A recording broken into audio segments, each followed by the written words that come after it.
प्राचीन काल की बात है। एक शास्त्री जी थे। उनका सारा समय पठन पाठन में ही व्यतीत होता था। वह किताबें भी लिखा करते थे। वह इतने बड़े विद्वान थे कि वहाँ के राजा भी उन्हें अपने पास अक्सर बुलाते थे और उनसे कहते थे कि आप हमारे सलाहकार बन जाओ।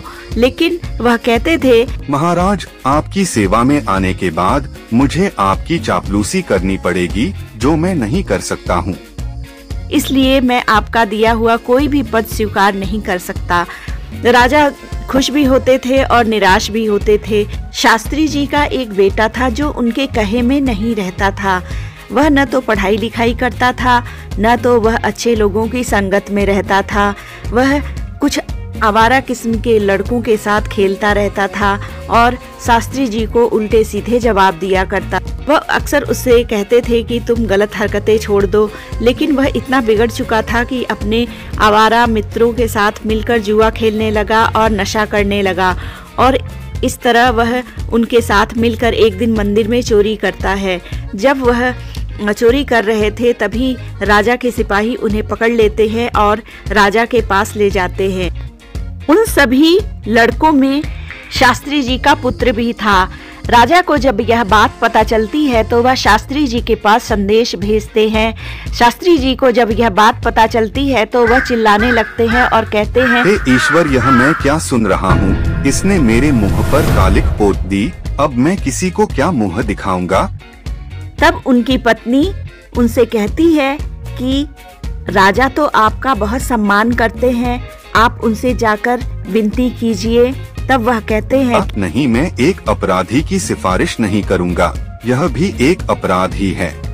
तब उनकी पत्नी उनसे जिद करने लगती है और कहती है कि ए जी, मेरा बेटा, अगर उसे कुछ हुआ ना तो मैं जहर खा के मर जाऊंगी। आपको तो राजा के पास जाना ही होगा।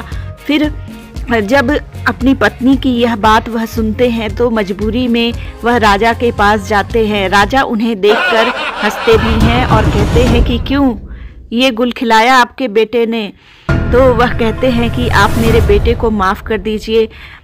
तब राजा कहते हैं कि अगर आप मुझसे सार्वजनिक रूप से माफ़ी मांगोगे तब मैं आपको माफ़ करूंगा, वरना मैं आपको माफ़ नहीं करूंगा।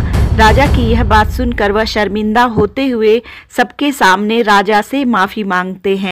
ठीक है राजन, मैं अपने बेटे के अपराध के लिए आपसे माफी मांगता हूँ। राजा उन्हें माफ कर देते हैं और जब वह बेटे को घर लेकर आते हैं तो उसे बहुत भला बुरा कहते हैं और तभी से वह इतने शर्मिंदा होते हैं कि बीमार रहने लगते हैं। वह अपने बेटे को पास बुलाकर कहते हैं कि बेटा, अभी भी समय है, संभल जाओ, तुम यह सब हरकतें छोड़ दो। लेकिन वह कहता है कि नहीं पिताजी, मेरा तो पढ़ाई में लिखाई में मन लगता नहीं है। और एक दिन वह अपने पिता की किताबें उठाकर बेच देता है। जब उसके पिता उससे पूछते हैं कि मेरी किताबें कहाँ गईं, तब वह बड़े ही लापरवाही से कहता है कि उन किताबों को तो मैंने बेच दिया क्योंकि वह कचरा ही तो थे। आचार्य को बहुत तेज गुस्सा आता है। तब वह उसे कहते हैं कि अरे निकम्मे, तूने मेरा सर्वनाश कर दिया। बेटा, अभी भी समय है, तुम संभल सकते हो। इसी बीच वह एक ग्रंथ लिख रहे थे। वह सोचते हैं कि मैं अपने बेटे को सुधार नहीं पाया और शायद मेरी लापरवाही के कारण ही मेरा बेटा ऐसा हो गया है। फिर वह अपने ग्रंथ को लिखते रहते हैं, लेकिन उनकी तबीयत बहुत ख़राब रहने लगती है क्योंकि उनका बेटा उनके हाथ से बाहर जा चुका था और सभी लोग उन्हें ही इसका दोषी मानते थे और कहते थे कि शास्त्री जी का बेटा तो चोर और उचक्का है। वह अपने आप को संभाल नहीं पा रहे थे।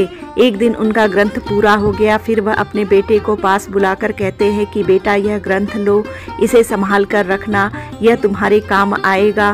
तुम काबिल बन सकते हो, तुम्हारी बर्बादी में मेरा ही हाथ है। मैं तुम पर ध्यान नहीं दे पाया।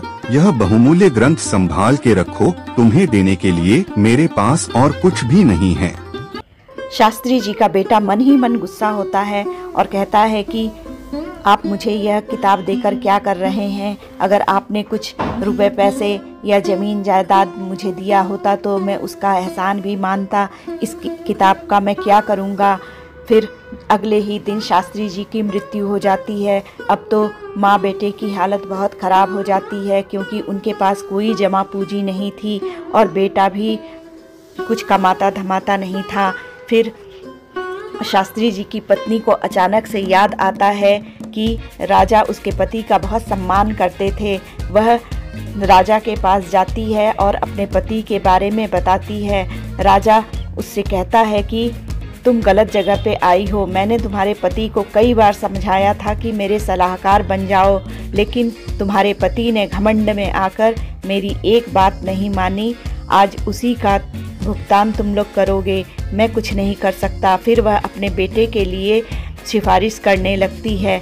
तब राजा कहते हैं कि अब वह जवान हो चुका है, मैं उसके लिए कुछ नहीं कर सकता, उससे कहो अपनी जिम्मेदारियां खुद निभाए। शास्त्री जी का बेटा कई जगह काम ढूंढने जाता है, लेकिन उसे कोई काम नहीं मिलता है। एक दिन वह अपने 4 मित्रों के साथ फिर वन में खेलने गया था और वहाँ पर फल देखकर उसके मन में लालच आ जाता है और वह सब चोरी करने लगते हैं। फिर राजा के सिपाही उन्हें पकड़ लेते हैं। राजा के सिपाही फिर से उसे राजा के दरबार में ले जाते हैं और कहते हैं कि यह शास्त्री जी का बेटा फिर चोरी में पकड़ा गया है। शास्त्री जी के बेटे को देखकर राजा कहते हैं कि तुम अभी तक नहीं सुधरे, अब तुम्हारे लिए यही अच्छा होगा कि तुम हमारे राज्य से बाहर चले जाओ। कल सुबह तुम यह राज्य छोड़कर चले जाना। जब वह घर जाता है और अपनी माता को यह बात बताता है तो उसकी माता को इतना सदमा लगता है कि उनकी मृत्यु हो जाती है। फिर वह लड़का अपना सामान बांधता है। जाते जाते उसे याद आता है कि उसके पिता ने एक पोथी दी थी। वह उस पुस्तक को अपने झोले में रखता है और कुछ सामान लेकर राज्य छोड़ने के लिए निकल पड़ता है। कहाँ जाऊँ, क्या करूँ, इस सोच विचार में वह था। तभी उसे सामने एक आचार्य दिखाई देते हैं। वह उस पुस्तक को उन्हें दिखाते हुए कहता है कि आप मुझे इसका अर्थ बताओ, लेकिन वह कहते हैं कि यह तो बहुत ही कठिन पुस्तक है, मैं इसका अर्थ बताने में असमर्थ हूँ। फिर वह निराश होता हुआ उनके पास से वहाँ से चला जाता है और जंगल में बैठकर उस पुस्तक को उलट पुलट रहा था। तभी उसके 2 पन्ने उड़कर दूर चले जाते हैं। वह उन पन्नों के पीछे दौड़ता है। उसी समय उस जंगल में एक युवराज शिकार खेलने के लिए जा रहा था। वह पन्ने जाकर उससे उलझ जाते हैं। वह उन पन्नों को देखता है और उन्हें पढ़ने की कोशिश करता है, लेकिन वह संस्कृत नहीं जानता था, इसलिए वह उसका अर्थ नहीं जान पाता है और वह उन दोनों पन्नों को अपनी जेब में रख लेता है। तभी उसे एक हिरन दिखाई देता है। वह उस हिरन के पीछे दौड़ जाता है और जाते जाते वह बहुत दूर निकल जाता है। तभी उसे वहाँ एक मंदिर दिखाई देता है, जहाँ पर कुछ जंगल के लोग ही वहाँ पर पूजा कर रहे थे और उनका पुजारी उनसे कह रहा था, देवी माँ तुम सबसे नर बलि मांग रही है और इसे देना ही होगा। और उसी समय वह राजकुमार वहाँ प्रवेश करता है। राजकुमार को देखकर उन सभी के चेहरे खिल जाते हैं। वह कहते हैं कि हम इसी की बलि देते हैं, इससे अच्छा हमें और कोई बलि देने के लिए नहीं मिलेगा। राजकुमार कर भी क्या सकता था, वह वहाँ से भाग भी नहीं सकता था। वह सब उसे पकड़ लेते हैं और बंद कर लेते हैं। दूसरे दिन उसकी बलि दी जानी थी। तब वह अपना दिमाग लगाते हुए युवराज कहता है कि मैं एक नीच कुल का युवक हूँ, आप मेरी बलि दोगे तो माँ यह बलि स्वीकार नहीं करेगी। तब वह पुजारी कहता है कि हमें बलि की ज़रूरत है, तुम्हारे नीच और ऊंच होने से हमें कोई फ़र्क नहीं पड़ता। फिर वह सोचता है कि मैं अपना परिचय भी अगर दूं तो भी यह मुझे मार डालेंगे, क्योंकि वह शत्रु देश था। फिर वह बहुत निराश होता है, उसे बलि दी जानी ही थी। तभी वह कहता है कि मेरी एक अंतिम इच्छा है। और वह जब उससे पूछा जाता है कि तुम्हारी अंतिम इच्छा क्या है, तब वह उन्हीं पन्नों को निकाल कर पुजारी को देता है। वह कहता है कि आप मुझे इसका अर्थ बताइए। पुजारी जब वह पढ़ता है तो उसका अर्थ बताने लगता है। पुजारी कहता है कि इसमें 2 श्लोक अंकित हैं। पहले श्लोक का अर्थ है कि एक झूठ कई झूठ को जन्म देता है और झूठा व्यक्ति अंततः मुसीबत में फंस जाता है। दूसरे श्लोक का भावार्थ है कि किसी के प्राण लेना सरल है किंतु किसी को जीवन देना अत्यंत कठिन है। यह सुनकर वह युवराज फूट फूट कर रोने लगता है। वहाँ खड़े लोग उससे पूछते हैं तो वह बताता है कि यह दोनों ही श्लोक मुझ पर ही चरितार्थ होते हैं। सभी को उस पर दया आ जाती है। वह कहते हैं कि सच में हमें इसके जान लेने का कोई भी हक नहीं है। वह पुजारी से अनुरोध करते हैं कि इसे बख्श दिया जाए। फिर पुजारी कहते हैं कि तुम जा सकते हो। फिर वह वहाँ से जाता है और मन ही मन सोचता है कि यह किसी बहुत ही अनमोल ग्रंथ का पन्ना है। जब इन 2 श्लोकों ने ही मेरी जान बचा ली और लोगों को अहिंसक बना दिया तो यह पूरा ग्रंथ कितना लाभदायी होगा। फिर वह यह सोचता हुआ अपने पिता के पास जाता है और उसे पूरी कहानी बताता है। युवराज अपने पिता से कहता है कि पिताजी, आपने मुझे जीव हिंसा न करने की सलाह दी थी, शिकार खेलने के लिए मना किया था, मैंने आपकी बात नहीं मानी और फिर मुसीबत में फंस गया था, लेकिन इन 2 श्लोकों ने मेरी जान बचा ली। राजा, जिसका नाम ज्ञानचंद्र था, उसे भी वह दोनों ही श्लोक बहुत ही प्रभावशाली लगे। वह कहते हैं कि मुझे भी लगता है यह किसी ही बहुमूल्य ग्रंथ का हिस्सा है। फिर वह अपनी प्रजा में यह बात फैला देते हैं कि जो भी इस ग्रंथ को ले आएगा उसे उचित पद और पुरस्कार दिया जाएगा। फिर इधर शास्त्री जी का बेटा इधर उधर भटक रहा था, उसे तो राज्य से निकाल दिया गया था, इसलिए वह जंगल में भटकते भटकते कई जगह काम मांगता है, लेकिन कोई भी उसे कोई काम नहीं देता है। वह भूख प्यास से तड़पता हुआ एक भिखारी ही हो गया था।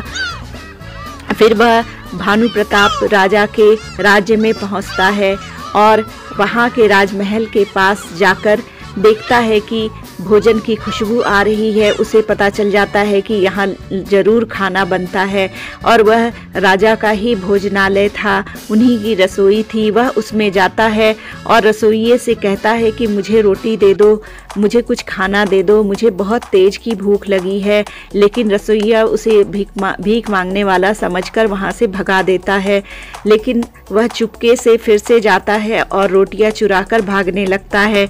तभी वहाँ पर लोगों की नज़र उस पर पड़ जाती है। वह उसे मारने लगते हैं और राजा के पास ले जाते हैं और कहते हैं कि यह रसोई में रोटियों की चोरी कर रहा था।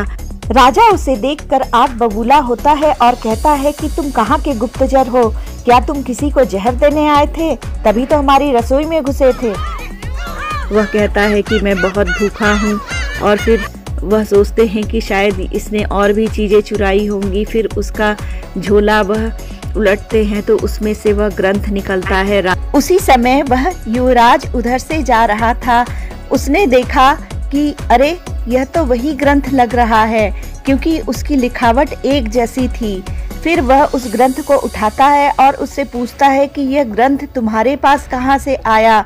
फिर वह कहता है कि इसे मेरे पिता ने लिखा है और मैं मुसीबत का मारा हुआ हूँ, मेरे पिता की मृत्यु हो गई है। और वह युवराज कहता है कि अरे इस ग्रंथ की तलाश के लिए तो मैं न जाने कब से भटक रहा हूँ, यह बहुत ही अनमोल ग्रंथ है।